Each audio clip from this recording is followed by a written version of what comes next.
What happens when two bass road warriors spend quality time talking music and life with one of their peers? Bassist, educator, author David C. Gross and bassist and head honcho of KnowYourBassPlayer.com, Tom Semioli, trade dates with the legends of rock, jazz, funk, blues, folk, country, and more. Notes from an artist. Revealing conversations with the legends who've created the soundtrack of our lives. What happens? You're about to find out. It's another episode of Notes from an Artist. And welcome to our listener to another exciting episode of Notes from an Artist. I am your co-host, Tom Semioli, and you, sir, are... I am your co-host, David C. Gross. How are you, folk? How are you, folk? How are you, our listener?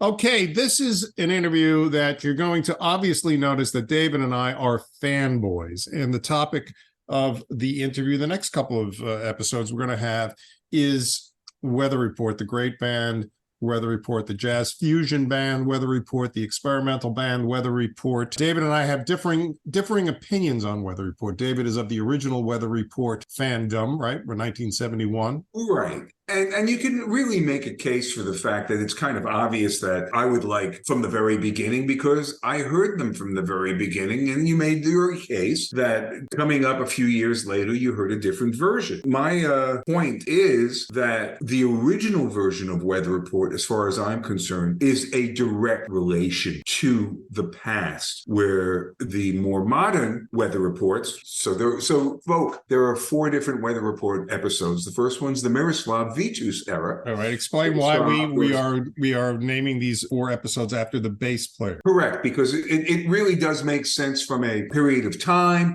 of the recordings they have done that we do them separately. So Miroslav Vitous, upright and electric, was the first bass player and a founding member. When he was sort of edged out of the band, and I think that's probably the best way to put it, right? Miroslav was in from 71 to 74, and then he was edged out, David, as you... Yes, we have the amazing Alphonso Johnson. After his foray into Weather Report, the one that most people really identify with, which are the Jocko years, Birdland, Black Market, Heavy Weather, that particular period that they were writers. Birdland was a big hit, not only for Weather Report, but Manhattan Transfer. Right, that was Weather Report's most commercially successful era, was the Jocko Pastorius years, which you so eloquently framed. The Jimi Hendrix of the bass, so to speak. So when he left, on whatever terms he left on, you had Victor Bailey. I think he gets slammed probably the most of the 4 of them, because how do you follow someone like Jocko? Right, exactly. Jocko was a supernova. I obviously came to Weather Report in 1977. I had heard Jocko. Ian Hunter, former lead singer, songwriter for Mott the Hoople. Ian Hunter had Jocko on his second solo album, All American Alien Boy. That was because Ian was aligned with Bobby Cullum, who was handling Jocko's career at the time. And of course, Jocko had appeared on Pat Metheny's Bright Size Life in 1975.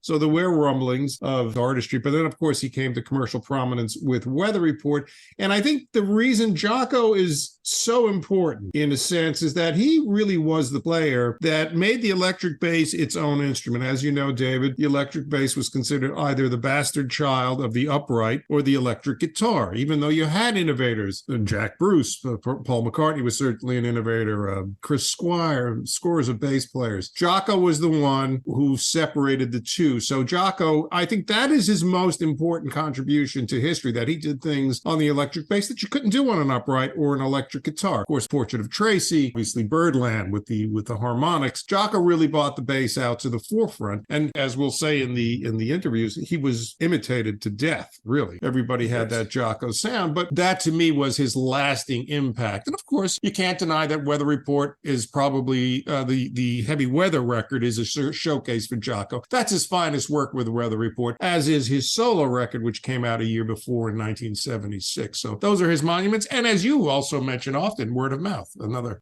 Jocko. Well, as I always say, like Charles Mingus, who was a fabulous bass. I don't think of Mingus as a bassist as much as I think of Mingus as the composer. And I think when all is said and done, throughout the Jocko years, his writing is exemplary. It's way beyond. You could understand why Joe Zawinul was jealous. Yes, and we'll get into that.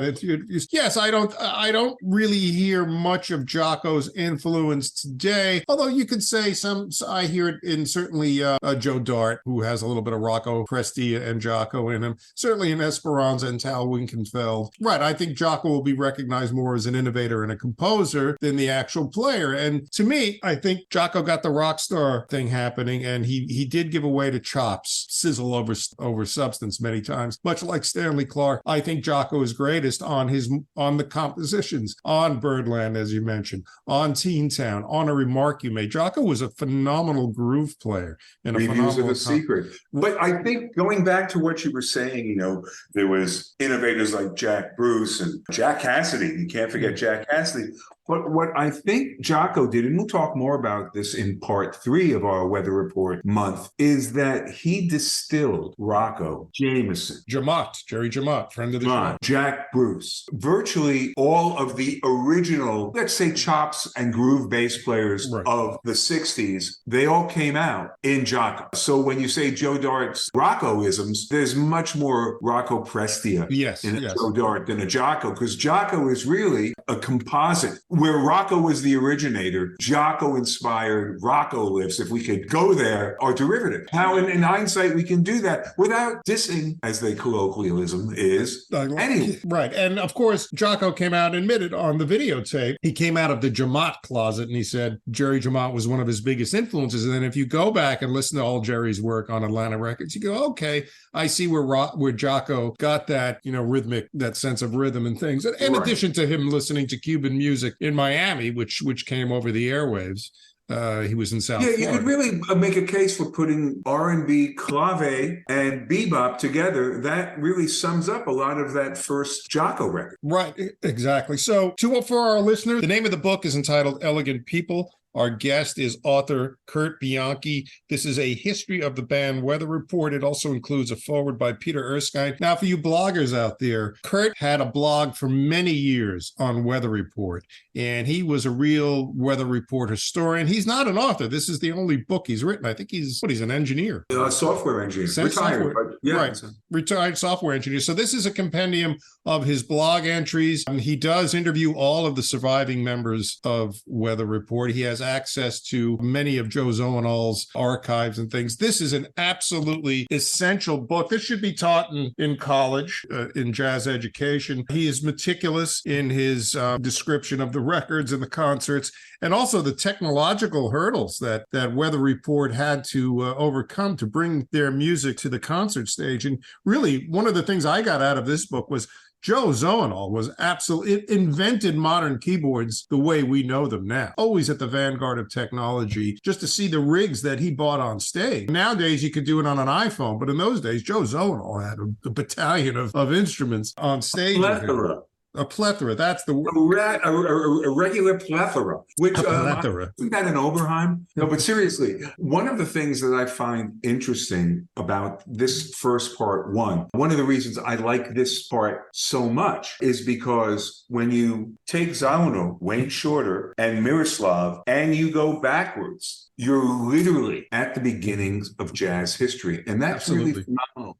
And one of the things I tried to articulate in our interview, somewhere in one of the 4 parts, is that while Chick Corea's Light as a Feather and then the Chick Corea Electric were chops oriented. And when you think about John McLaughlin, it becomes heavy metal chops oriented. You got these Weather Report people who are literally telling a story. They're never soloing.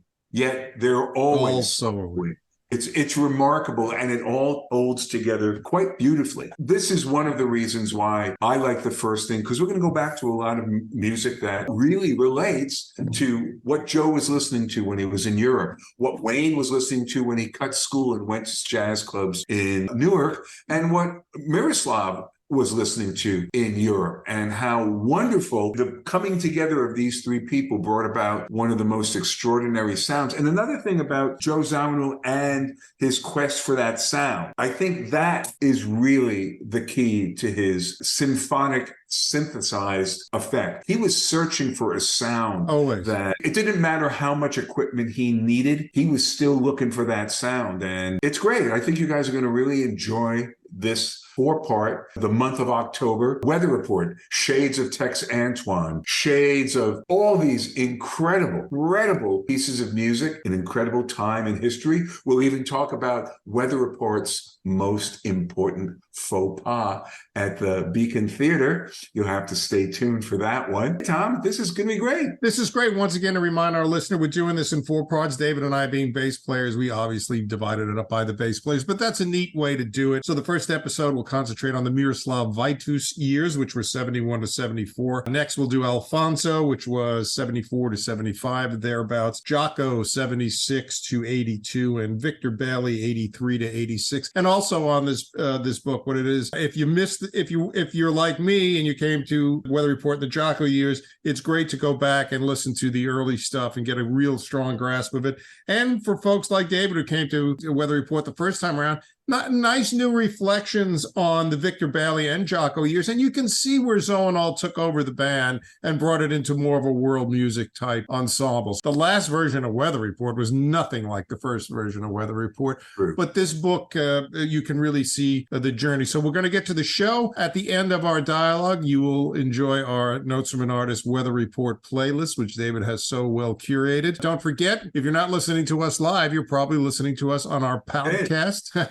Which is available on Apple, Amazon, Buzzsprout, Spotify, and wherever podcasts are potted. Be sure to follow us on Facebook. Be sure to follow us on YouTube. A lot of our interviews are also archived on YouTube, and you see what we actually look like. And do follow us on social media. David has the Bass Guitar channel. I have Know Your Bass Player, and you can find all that information on www.notesfromanartist.com. So, David, let's get on to our interview with author Curt Bianchi. See, the nice thing about being named Curt Bianchi is that you were always at the front of the line at school. There he is. You always got the best snacks. Curt, is that Curt Bianchi or Curt Bianchi? As Curt Bianchi, what was that last name? I've got the best snacks. Right, because with a name that starts with a last name with a B, you were usually at the front end of school. You know, so if there were great snacks and mediocre snacks, the guy whose name was Zoroastrian got fucked. That's absolutely true. I've benefited all my life from this. Well, you know, every once in a while, the teacher would like do something like, we're going to go in reverse order today, right? About one time out of 100, they would say, you know, we'll go in reverse order this time. That's right. We're going to start with the last Weather Report album and go forward. Well, Curt, we're probably going to do about 10 shows with you. Just very quickly, I lived in San Francisco for 5 years. Where are you in the Bay Area? I'm down in the South Bay. Oh, okay. Near San Jose. Oh, nice. I haven't been back there in 30 years. I lived there from 90 to 95 before Silicon Valley came into existence. What were you doing up here? What was I doing up here? I opened a music studio business in San Francisco. My then wife was UCSF. She had her postdoc there as a geriatric psychologist, which comes in very handy. Old musicians. For old musicians. But phenomenal book. We're going to talk about it for the next few months, David. David and I are bass players. Right. But don't hold that against us. We're writers, we're bass players. But you can read a book. We can read books. We're literate, which is unusual in media today. Well, don't hold it against me for writing about bass players, because I'm not a bass player. So, you know, I hope I got all that stuff right. You did phenomenal work. Thank you very much. Great and job. We're going to divide this up, Miroslav, Alfonso, Jocko, and Victor, because that's just the way David and I think. Makes sense. I would reckon, even though David is more partial to the Miroslav era, and we will get into fisticuffs about that a little while, even though we don't have sleeves, you want to get the background, because that's one of the great things you did with the book. You got into such depth, and really with a band like Weather Report, you have to tell the whole story. You have to really dig into their history. But Thomas, yes. I think what we need to do right now is introduce Curt to our listener. I was just about to do that, Tim. See, David is the color man. I'm the play-by-play guy. So Anyway, David, to our listener, is author, writer, and retired software developer Curt Bianchi. But most importantly, David, for our purposes, he is the author of Elegant, see that I mispronounced the name of the book. For you to say. Elegant People, A History of the Band, Weather Report. This is such an invaluable book. This is, Curt, I've read so many musical biographies, jazz, rock, rhythm, blues, et cetera, et cetera. Tom, this is the first one we actually paid for. This is what that's how much we like the book. David and I actually went out and bought copies of it. But Curt, for many years, you were the blogger, webmaster for weatherreportdiscography.org, which was an amazing website. It's actually still up, which all of us would read for hours and hours and hours and hours. This book should be a college course, David, when it comes to jazz history. Now, Curt, as we mentioned, David and I are bass players. So when we talk about Weather Report, we want to talk about the 4 eras, which we divide according to each bassist. Of course, there was Miroslav, who was the founding bass player from 71 to 74. Then Alfonso comes along from 74, 75-ish to 76. Yeah. Yes. Then there's Jaco, which I consider primo era, but we'll get into that, from 76 to 82 or thereabouts. And then the last era is Victor Bailey from 83 to 86. What first attracted you to Weather Report, Curt? When did you get on board? Well, when I was a teenager. I'm old enough to when the records came out, and you go to a record store. You guys remember record stores, right? We have those, yeah, right. And the first Weather Report record I bought was Black Market, which came out in 76. Right. But it wasn't the first Weather Report album I actually heard. The first one I heard was Mysterious Traveler. So that came out in 74. My music teacher, he had the album Mysterious Traveler. And at the time, I was kind of in the thrall of like Chick Corea and Return to Forever and things like that, and the kind of virtuoso solos and all that kind of the musicianship that they displayed in bands like that. I gave a listen to Mysterious Traveler, and I kind of didn't get it because it's like, where are the awesome solos, right? I think in my young teenage mind, that's what I was thinking about. Didn't hear it, and so I just kind of, oh, well, whatever. And then I read about Black Market in Downbeat magazine. I wrote a review of it. So I went and bought it, and then I became hooked on it. I played keyboards, and so Joe Zawinul's use of synthesizers and everything really intrigued and inspired me. So that was definitely a part of why I became a fan of the music. And then I started buying the albums as soon as they came out. We would be checking the record stores, right, to see if they had them yet. Where did you shop for records on the West Coast? Tower Records. We had several, at that time I lived in Southern California. So we had Tower Records in Westwood, had the one in Hollywood on the Sunset Strip. And then when I moved to the Bay Area, they had Tower Records up here too. Right. And then Berkeley, of course, all the great stores there. A wonderful documentary about Tower Records. Really a fascinating documentary. I need to see that. I just saw. And it does mention the San Francisco one. Those records stores, the Tower at that time, have the back albums of Weather Report. Because one of the things, I grew up in New York and we go to Sam Goody. We didn't have Tower out here. I had Sam Goody. And David, what else? You go to places like E.J. Corvette's. Colony Records. Well, you lived on Long Island. So I lived on Long Island. Yes.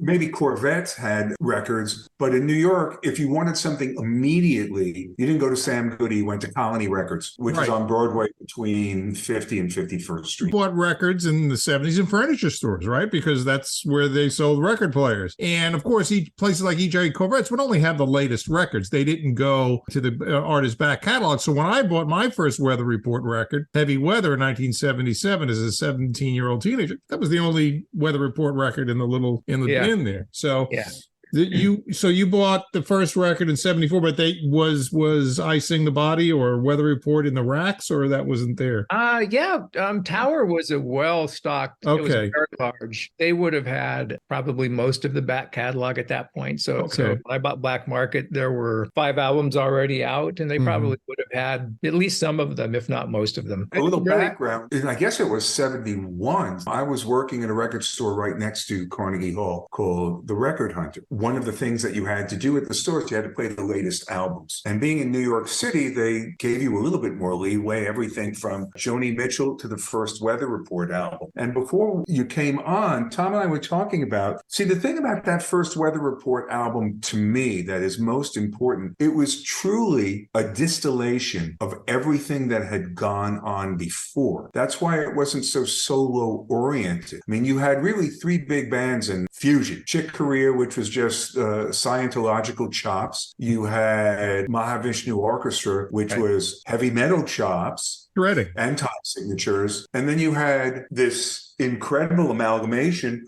from really, you can trace, because they did a Duke Ellington song later on, Weather Report all the way back to Duke Ellington, Charlie Parker, whatever happened to hard bop in the 60s and late 50s, Cannonball Adderley. What they did, since I was a Bitches Brew fanatic, it really crystallized where this thing was going, which is why I've always said that first album. And then when the second album came out, it was a total letdown. I think it's really fascinating getting your perspective as somebody who was, there at the time, because this, for me, 1971, I was 13. It was too early. I was unaware of any of this, right? Same here. Yeah. So when I came to it, it was later, and when I started buying those records, I didn't know anything about their backgrounds. I didn't know anything about Joe and Wayne's background. So I'm really interested in you talking about that, and it brings to my mind, there's good reasons why Weather Report represented that to you, I think. Right? You had in Wayne Shorter somebody who I think felt completely connected to the whole of jazz history. And so, like, he was born in 1933 and he started hearing live music, live jazz when he was in high school. So this would have been like 1947, 1948. He'd sneak off to the theater in downtown. He'd cut school and they would play music, but they would always also have live music. And so he heard that, and then he heard music in the clubs in Newark. Then in the 50s, he starts playing with these guys. So he felt connected to this whole thing. He heard everybody, Billie Holiday, the great saxophonist. And there's this comment by Branford Marsalis where he says, the thing about Wayne is he heard everything and he absorbed it all. So you've got that aspect of it. And then you've got Joe, who arrives in the States in 1959 and has this long career with Cannonball. So you've got that whole aspect of, kind of soul jazz. And then his work with Miles, he's working on Bitches Brew in a Silent Way. The title tune was Joe's, right? They come together. So they've got this incredible background, I think, that enabled them to put this together and add their own spin to it. I mean, Joe is adding his European roots, right? Which is kind of a different thing. But, I marvel at how Joe was able to assimilate into the American jazz community the way he did, right? So this guy coming from Austria, which basically had no jazz community, right? He shows up in the United States and all of a sudden he's playing in Cannonball Adderley's band, right? I think when you really sit and think of it, well, first of all, Joe was hearing lots of jazz on Voice of America. Yeah, that's true. And so he was absorbing it that way. But if you recall, during Charlie Parker's era, they were all hopping on the, we got to study with Stravinsky. We got to find out about Ravel. So it would have been great if we could have asked some of those folks, hey, were you enamored with the fact that he started there and then came here and you guys were here and you wanted to go there? It'd be interesting to find out, right? Yeah. Well, and then speaking of the bass players, then you have Miroslav, who was in Czechoslovakia, but he's playing jazz, which sort of barely existed in Czechoslovakia, but also he had all that classical influence, right? I mean, he was studying at a classical conservatory, right. So he also brought that element to the music. And also, I think our perception of what really was going on in the communist countries is really fraught with misinformation. Because isn't it interesting that every communist country, Russia, Hungary, they all were listening to jazz? Now, how could that be if it was so repressive? Not saying that I wanted to live there at that time, but the point is, I think our view of it, it's an us or them kind of thing, makes it a little more difficult. You called it with Voice of America. I mean, that's something that Miroslav mentioned specifically to me. He's, that was his connection. Right. Then he says when he came to the United States, like in 1966, he said he knew a lot of music and records better than the Americans did because they were playing all this stuff on Voice of America and he was like listening to it as much as he could, right? And then he comes here and he'd find people who actually hadn't heard the same things that he'd heard. So, and that's why I mentioned The Record Hunter by Carnegie Hall, because here I am. Well, in 71, I was 17. So I'm being bombarded with all this incredible music. One of the guys was an opera singer. So we listened to Wagner, Penderecki, all these interesting things, Xenakis even. Then you have the rock players, which I was technically back then. You're being bombarded with all this marvelous music that's rolling around in your head. And then all of a sudden, Bitches Brew happens and the world changes. Any musician who had studied and gotten to a certain point were not so much enamored with rock and roll anymore because it was kind of stalemating you. You go into this jazz kind of thing, and Miles made it very, very easy. And then my agenda, which I've been telling Tom, is I think the Miroslav era is going to be our longest section. And it's not because you grew up with the Jocko era. It's because we need to talk about the influences, their starting points, and we're going to be playing a lot of great music. I plan on playing both versions of Dr. Honoris Causa because I was turned on to the Zaunel album before Weather Report. I was turned on to Infinite Search before Weather Report. Yeah, great album. So, yeah, and that was happening. So they were distilling this incredible new thing right away. Yeah, like I said, I was a little young for that period of time, but I think looking back on it, that was an incredible time for music. 1971, I argue all the time, 71 and 72 were monumental years. I know everyone likes to harken back to 66 and 67, but I think what happened in the 70s and the early 70s built upon what happened in the 60s. Now, David and I have had other authors on, and they shout me down when I say that because there was no Beatles or Bob Dylan record in 71 or 72. And I said, well, there's other artists besides those artists. But yes, absolutely, 71, an incredible year. Right when I was working at the Record Hunter, Blue by Joni Mitchell, Mudslide Slim, James Taylor, Marvin Gaye, What's Going On? The singer-songwriter. Every picture tells a story. Laurel Canyon, the whole Laurel Canyon movement. Got started. Jackson Brown, Crosby, Stills, and plus you had Miles still doing his stuff, right? Miles was still healthy. I mean, stuff that he was doing in the 70s was interesting and provocative. And I'm a little confused, or I guess I haven't really looked into this too much about when those Miles records actually came out. Well, 70 was Bitches Brew, right? And then there was Live Evil. 69 was Bitches Brew. Was that it? Okay. Yeah, so there was In a Silent Way, Bitches Brew, and then was Live Evil the next one that actually hit records. Right, which was a compilation of live stuff, and it wasn't all at the Fillmore either. Was that in Washington, D.C.? Right. There was Live at the Philharmonic. There was Big Fun, Agartha, Pangea. They were all just coming out, and each album had different members except for one guy, the bass player, Michael Henderson. Right. Just the story of how Miroslav got to the United States is the stuff of James Bond film. It is. And I didn't know this whole story until I interviewed him. I was able to talk to him a couple of times. We talked at length. Just to step back for just a sec, he won this jazz competition in Vienna, right, in 1960. Right. And so it was organized by instrument. He won in the bass category, and I think he was 18 years old or something like that at the time. That was his ticket to come to the States because part of the prize was to get a scholarship to Berkeley, right? Berkeley, yes. School of Music. So that's how he got to the States. But Cannonball Adderley was one of the judges, and Cannonball wanted to hire him to play bass in his band. Right. So that's kind of incredible to think about. But one of the things that Miroslav told me that I'd never heard before was how it was really a close call getting out of Czechoslovakia. He said that he didn't tell everybody was under the impression he was going to come to the States, spend some time at Berkeley, and come back home. He didn't tell anybody he wasn't coming back, right. Except for some of his friends. Well, somebody ratted him out. And so word got around, and so the military came to get him. It happened the day after he left to come to the States. They came to get him. And so it was a close call. Told me, he says, yeah, I could have been in a military prison somewhere. It was like within 24 hours. Wow. Yeah, incredible stuff. And of course, Joe Zawinul getting to the United States was also the downbeat contest. Yes? Yep. Yeah. Very similar circumstances. Yeah. Right. Did you ever find out how many other bass players were in that competition? I don't know how many there were, but there's a bass player named George Mraz. Didn't he just pass? I think he did. Yeah. And he was also from Czechoslovakia, and I think he came in second. And he wound up coming to Berkeley too in the late 60s a little later than Miroslav did. So there were at least two from Czechoslovakia. And I remember reading a comment, I think it was Cannonball, saying, that he was really surprised at how good the bass players were. He said they were fully as good as professional bass players we have here in the States. Czechoslovakia, Miroslav was, when he was a teenager, like 17 years old or so, he was part of a little trio with his brother, Alan, who played drums, and a piano player who was Jan Hammer. Right. Right. When I read that was amazing.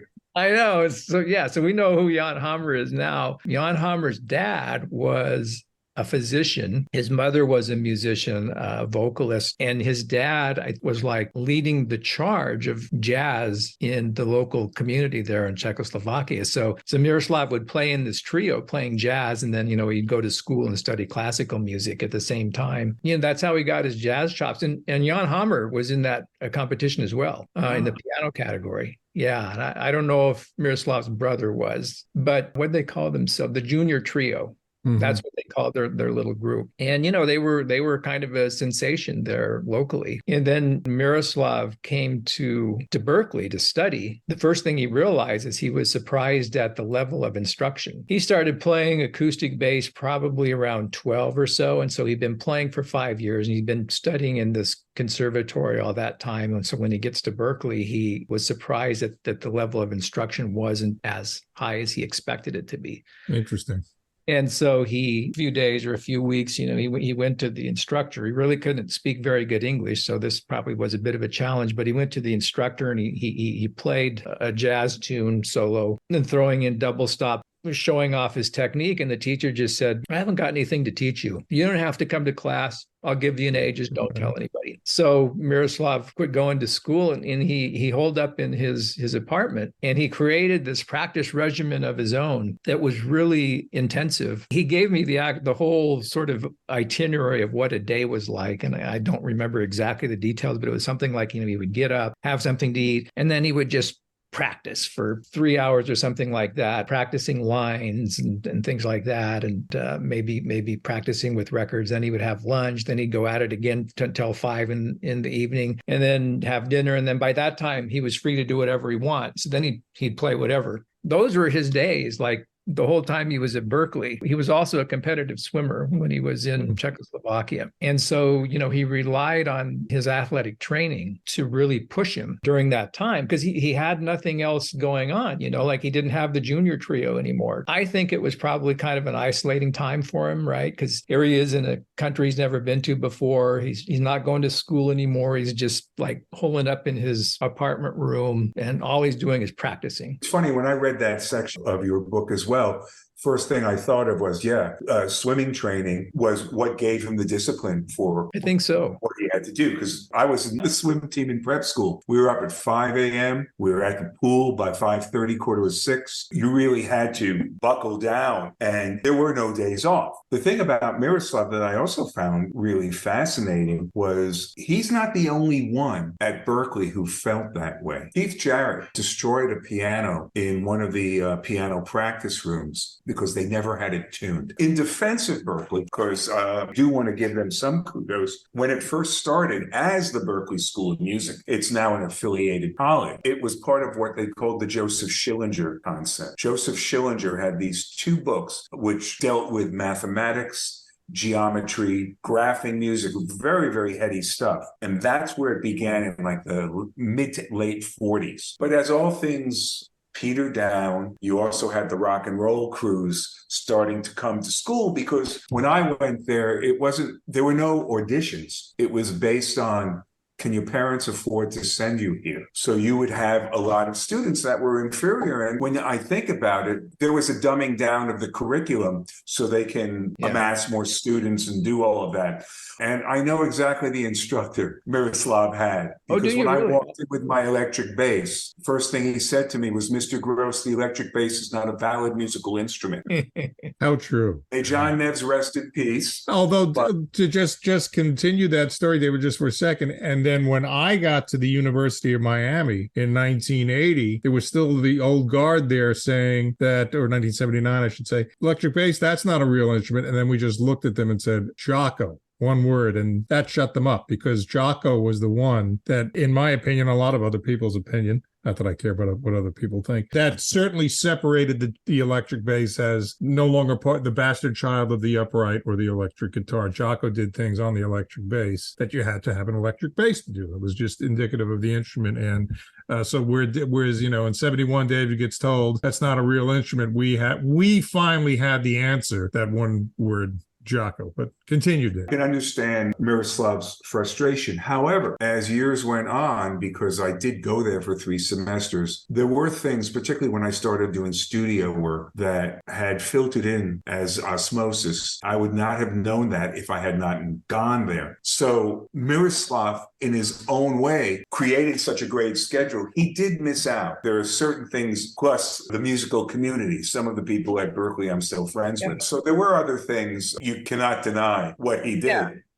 Yeah, I think you can say that in other disciplines. Like I went to school for computer science, right? And I already knew how to program computers before I went, but there were a lot of things, just like what you're describing, that I would have missed out on had I not gone to school. I think also, in fairness to Berklee, I mean, by the time Miroslav gets there, he's a good enough musician to play in a band like Cannonball Adderley's. So he's probably not the typical kind of student that would need to go to Berklee, right? Right.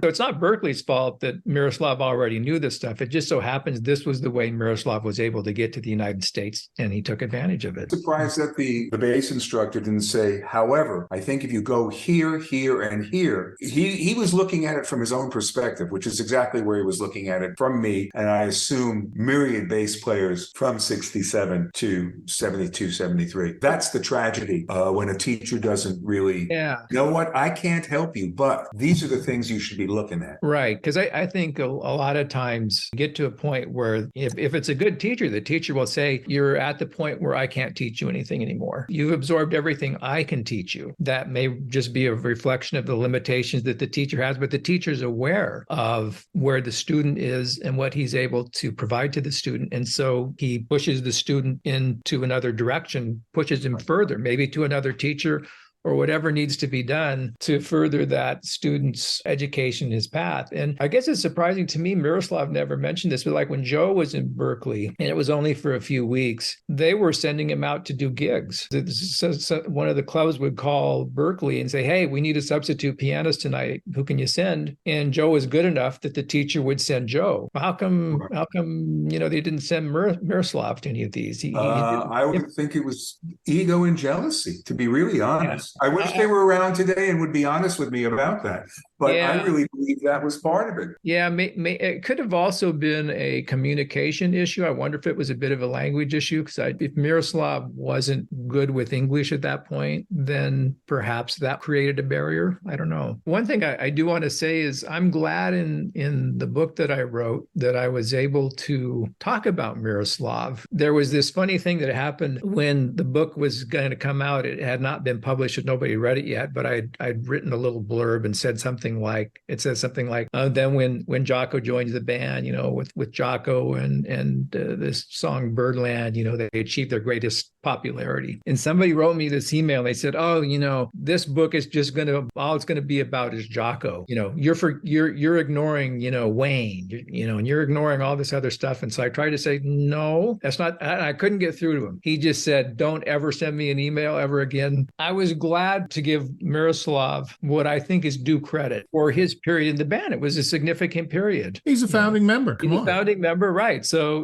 as a founding member, he got his own chapter. I mean, Joe, Wayne, and Miroslav. I gave him chapter to Miles just because I wanted to talk about Joe and Wayne's work with Miles. I think that was important. But yeah, Miroslav deserves credit as a founding member. And I also I think he deserves credit for helping to shape the music in that early band. Oh, absolutely. And if I have any sadness at all, it's to the fact that it never got his due. He did a solo bass record called Emergence, which is just him playing, which is extraordinary on ACM Record. Then he did another record, which was a tribute to Weather Report. Yeah, and the 2010s. It's funny talking about 2010s. And see, that's why I felt it was important, no matter what Tom says about Jocko and all, that we really do give not just the Miroslav of 67 to 71 to 72 to 70, but the whole breadth. With internet radio, we're only allowed 4 tunes by each member. So I've got to pick 4 Miroslav songs, but that doesn't preclude me from picking 4 Weather Report songs as well. Yeah. But the point is, think about his business. I'm sorry to be interrupting you, Tom, but think about one of the symphonic sample collections. I would love to talk to Miroslav. Tom and I have talked to Ron Carter, Larry Grenadier, Gary Carr. To complete this would be to be able to talk to Miroslav, because we have to get to him. Yes. Found him fabulous. Getting back to that, the Miroslav, the Jocko years, I think everybody has their own favorite era of Weather Report. I've met people that are a few years older to me and, oh, come on, it's Alfonso, man. I think what this book shows that every incarnation of Weather Report was important and made a valuable contribution. And you couldn't have got to Jocko if you didn't have Miroslav and Alfonso before him. And then, and what I love, one of the many things I love about this was it sheds light and it gives props to the Victor Bailey era of Weather Report when they start to move into world music. And there's a lot of folks will tell you that Procession is probably one of the great Weather Report records. But yes, absolutely. And speaking of the Miroslav Vitous years, I mean, you could dial up any sound on a Weather Report record on one of these things, one of these iPhones. But the work that Joe Zawinul did to forward the sound of the keyboards, I mean, this guy was Weather Report was a keyboard player's laboratory. And I'm glad that this, Brian Reisner, his keyboard tech, this guy was a genius. What this guy did, it very much reminds me of what the engineers did at Abbey Road. When John Lennon says, I want to sound like I'm, swinging off a cliff in Tibet or whatever it is for Tomorrow Never Knows. Oh, this guy Brian, the stuff together and all the trials and tribulations and the experiments that Joe and Brian went through together to get the sounds that we hear on Weather Report albums. It's a book in itself right there. Yeah. Brian really is an interesting guy and a very talented guy. And he was really young too, when he ran off with the circus, so to speak. He was 19 years old, and boy, he was put into it right away, right? So he started out as, I guess you would say, a roadie, responsible for the equipment, setting it up, taking it down, all this kind of stuff. But then he became really Joe's right-hand man, right? He became invaluable. Like he made the modification to the ARP 2600s so that Joe could have the 2 control panels, one on top of the other, in this really cool arrangement. And then he had the 2 keyboards on top of his Rhodes. And, being able to set those control panels up one on top of the other, that was all Brian figuring out how to do that and modifying the innards of the cases and stuff. He made a modification to the Rhodes electric piano. Yeah. That was a technique that somebody wound up marketing. Forget what the product was. Dynamite or something like that. I think I put something like that Brian was the person who provided the sort of engineering know-how to enable Joe to realize his vision. Absolutely. Again, and I equate it to the engineers at Abbey Road when the Beatles came up with a whimsical idea. They brought it to life. But just to look at the pictures in this book and look at the keyboard rigs that Joe Zawinul hauled on stage. I mean, there's no room for anybody else on stage. And then, of course, how fragile Tom, they were. Think about Milky Way off the first album. The squonk on page 86. Right. I always thought that was a mistake in editing. Okay, that little right, the blurb, the little blip there, and now we know Wayne Shorter says it's supposed to be an asteroid. So that was. But this album opens with something that could never be reproduced live, but sonically, I always tell people I'm chasing that sound from Milky Way, even now for my bass. To be perfectly honest, it was one of the most brilliant things. And what you did was enlighten me. Because I just thought he was playing the pedals, stroking the strings, but Wayne was blowing on the strings. How remarkable is that? How forward-thinking. Great synthesizer. Yeah, and actually, I don't know how or what caused them to come up with that idea. It was probably Joe's, but it could have been Wayne's. I don't know. But it was a cool idea. And then what they did is they cut off the tape. They edited the tape, so all you're hearing is the strings vibrating afterwards. Right. Funny note about that, I remember Joe was interviewed like 6 years later in Keyboard magazine, and the interviewer asked Joe, how did you do that? And Joe's like, well, some things are better left unsaid. He didn't want to say. But Curt, that would never have happened if it wasn't for one man. Teo Macero. Oh, yeah. Because what he did with all the editing and splicing and everything, that opened up the door. Right. Do you think Joe maybe learned a few things from what he did with In a Silent Way and Bitches Brew? Yeah, I think so. Well, he was so unhappy with In a Silent Way from what you were saying, yet that is In a Silent Way personified times 12.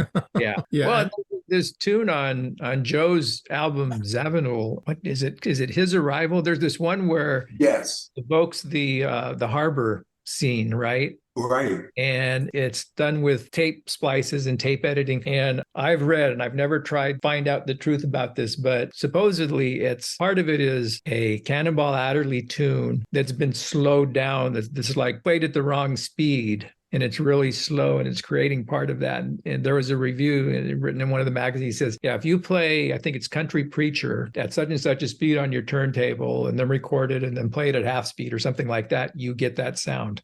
I'm going to try that. But think about that. That's pre-synthesizer. And no slight to Brian Risner, who any of our listeners know what an ARP 2600 looks like. Try and modify that beast. It's extraordinary. That thing is wired to the gills. It's a refrigerator with wires hanging out of it, pretty much. Yeah, and then not only did Brian modify the case so that they could set it up in a way that was efficient for Joe to operate both of the control panels, but they were having trouble with tuning issues and things like that. Yeah, a lot of rigors of the road kind of issues. And so, Brian was in there. They would send him out. The ARP 2600 was sort of an all-in-one synthesizer, but internally it consisted of modules. And so they'd be sending him out new modules, right? And he'd be taking out the old one, putting the new one back in. I mean, Brian was really talented at a lot of things. I think he recorded Procession. He was a recording engineer. He was the lead recording engineer on some of the other albums. So they called him the chief meteorologist. Yes. That's right. I mentioned that to Brian, that they called him that on one of the albums. He goes, I kind of would have preferred a co-producer credit. Exactly. Yeah. David, why did you not like I Sing the Body Electric? Why was that a letdown, do you think? I think in a lot of cases, people's first albums are truly amazing. Okay. Because that's the one they've been working on for so long. All right. And all of a sudden, we need to do a part two. I mean, doing part of it live was truly a point of, oh God, we got to put out another 30 some odd minutes. Why don't we take a live thing? But where I'm really curious, why in God's name would they put out Dr. Honoris Causa when actually the Cannonball Adderley version on Black Messiah is a better version? And of course, the one on the Zawanu record, I listen to that still, not just because we're talking about your book. I will listen to that record. It's an extraordinary record. Yeah, and I feel like that's the definitive version, the one on Zavanul's album. Absolutely. Yeah, no, that's a good question. And it is interesting. They gave the whole half of the second album to basically excerpts of a live recording, right? Because there's Live in Tokyo. It only came out in Japan, and it was a double LP. And then they only took 20 minutes or 17 minutes or whatever it was of that and put that on the second side of I Sing. So well, that's a Miles thing. You know what I mean? That's a direct Miles thing. Well, and to your point about the first album being the best album, I mean, do you guys find that to be a thing? You're sounding like, David, that you do, right? Because as a new artist, you've got all this music that you've probably been thinking about and composing and working on. Exactly. All your musical life up to that first album. And then you get a chance to record it. And that's what goes on that first album, right? Absolutely. Yeah. Well, you know what immediately comes to mind? Were you ever into the Soft Machine? A little bit, yeah. And out of Britain. Their first album was amazing. I saw them open for Hendrix at Hunter College. Then their second album came out. But then the third album came out where they really went jazz with the horns and everything. And the material was really strong. I just found the material on the second album not even redundant. It just wasn't as good. I guess we're headed that direction anyway, aren't we, Tom? Yes. The next Off album the rails. Sweet Nighter, right?